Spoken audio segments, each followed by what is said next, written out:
नमस्कार। आज हम होम्योपैथी की एक काफ़ी जानी मानी दवा आर्सेनिकम एल्बम पर बात कर रहे हैं। जी हमारे पास इसके लक्षणों का अच्छा खासा ब्यौरा है, तो चलिए देखते हैं कि ये दवा असल में किन स्थितियों से जुड़ी है और इसकी खास पहचान क्या है। बिल्कुल। कोशिश रहेगी कि इसके जो मुख्य लक्षण हैं, चाहे वो मानसिक हो या शारीरिक, उनको आसानी से समझाया जाए। हाँ जरूर। तो सबसे पहले शायद मन की बात करें। इसके जो मानसिक लक्षण हैं, कहते हैं कि आर्सेनिकम एल्बम वाले व्यक्ति में 3 तरह के मिजाज हो सकते हैं। जी हाँ, या तो वो गहरी उदासी और निराशा में होंगे, अच्छा। या फिर उनमें बहुत ज्यादा चिंता, डर और बेचैनी होगी। और तीसरा है चिड़चिड़ापन, बहुत ज्यादा सेंसिटिविटी। और एक अजीब बात जो मैंने पढ़ी वो ये कि जैसे जैसे शरीर की तकलीफ बढ़ती है, हाँ वैसे वैसे ये चिंता, बेचैनी और खासकर मौत का डर, हाँ वो भी बढ़ने लगता है। ये तो बड़ा गहरा कनेक्शन हुआ। बिल्कुल, ये बहुत खास है आर्सेनिकम में। और इसमें एक बड़ा विरोधाभास भी है। देखिए, विरोधाभास कैसा? कि मन तो इतना बेचैन है, व्यक्ति हिलना डुलना चाहता है, हाँ। यहाँ से वहां जाना चाहता है, हाँ। पर शरीर में बिल्कुल ताकत नहीं होती, एकदम कमजोर। तो वो मानसिक बेचैनी के साथ शारीरिक कमजोरी, ये एक अजीब कॉम्बिनेशन है। हाँ, मतलब मन भागना चाह रहा है पर शरीर साथ नहीं दे रहा। सही कहा। मरीज बिस्तर पर बस जगह बदलता रहता है उस बेचैनी में। और ये मौत का डर, खासकर अकेले होने पर या रात में, और आधी रात के बाद दौरे पड़ना, ये सब बहुत टिपिकल है इसके लिए। जी हाँ, बहुत ज्यादा। आधी रात के बाद खासकर 1 से 2 बजे का समय यह आर्सेनिकम के लिए बहुत महत्वपूर्ण है। चिंता बढ़ जाती है, बेचैनी बढ़ जाती है। और वो बच्चों वाला पॉइंट भी था, दांत निकालते समय। हाँ, बच्चे पीले पड़ जाते हैं, एकदम कमजोर, चिड़चिड़े, और वो चाहते हैं कि उन्हें गोद में लेकर तेजी से घुमाया जाए, उससे शायद कुछ आराम मिलता है उन्हें। शारीरिक तौर पर आते हैं, आपने कहा अत्यधिक थकान, प्रोस्ट्रेशन जाके बोलते हैं। जी, प्रोस्ट्रेशन मतलब जैसे शरीर की सारी जान ही निकल गई हो। ये इसका एक बहुत बड़ा की नोट है। जीवन शक्ति बहुत तेजी से कम होती महसूस होती है। थोड़ी सी बीमारी में भी बहुत ज्यादा कमजोरी आ जाती है। और वो जलन वाले दर्द का क्या? वो भी बड़ा अजीब है शायद। हाँ, वो आर्सेनिकम की एक और खास पहचान है।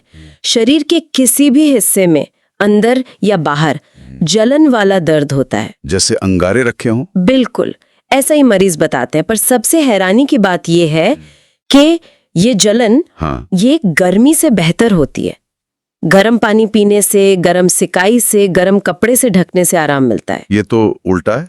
आमतौर पर तो जलन ठंडे से अच्छी लगती है। सही कहा, यही इसकी खासियत है। सिर दर्द को छोड़कर उसमें शायद ठंडा लगाने से थोड़ी देर के लिए आराम मिलता है, पर बाकी तकलीफें गर्मी से बेहतर होती हैं। वाकई अनोखा है। अच्छा, और प्यास के बारे में भी कुछ सुना है? जी, प्यास लगती है और वो भी ठंडे पानी की इच्छा होती है। हाँ। लेकिन मरीज एक बार में बहुत थोड़ा पानी पीता है, बस 1 या 2 घूंट, और बार बार पीता है। अच्छा। थोड़ी थोड़ी देर में। अच्छा, मतलब प्यास है पर पी नहीं पाते ज्यादा। हाँ, ऐसा लगता है जैसे पेट बर्दाश्त नहीं कर पा रहा, और खाने को देखना या उसकी गंध आना भी सहन नहीं होता कई बार।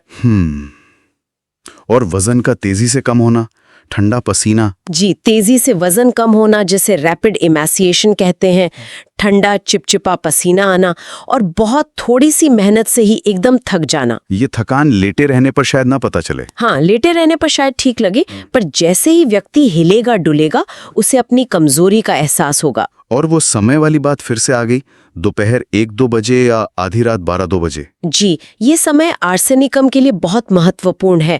इन समयों पर लक्षण अक्सर बढ़ जाते हैं। पाचन तंत्र पे आते हैं। पेट की गड़बड़ी का क्या पैटर्न है? इसमें अक्सर देखा जाता है कि ठंडे फल, आइसक्रीम या ठंडा पानी पीने के बाद, हाँ। या फिर कोई खराब खाना जैसे बासी सॉसेज या कुछ सड़ा हुआ खा लिया, या शराब पी ली, उसके बाद पेट में गड़बड़ शुरू हो जाती है। और दस्त भी होते हैं। वो गहरे रंग के होते हैं, मात्रा में कम होते हैं, लेकिन उनके बाद बहुत ज्यादा कमजोरी महसूस होती है, मतलब जान ही निकल जाती है। समझ गया। और सांस की तकलीफ, दमे जैसी? हाँ, अस्थमा जैसी सांस फूलने की तकलीफ हो सकती है। मरीज को सीधा बैठना पड़ता है या आगे की तरफ झुकना पड़ता है सांस लेने के लिए। लेट नहीं पाते? नहीं, खासकर आधी रात के बाद लेटने पर दम घुटने जैसा महसूस होता है, इसलिए उठ के बैठना पड़ता है। त्वचा पर भी कुछ असर दिखता है क्या? हाँ, त्वचा पीली पड़ सकती है, मोम जैसी दिख सकती है, सूखी, पपड़ीदार, ठंडी भी हो सकती है, कभी कभी नीली या झुर्रीदार भी, और जैसा कहा ठंडा चिपचिपा पसीना भी आ सकता है। तो अगर समेटें तो तकलीफें ज्यादातर आधी रात के बाद, खासकर 1 से 2 बजे, और ठंड से बढ़ती हैं।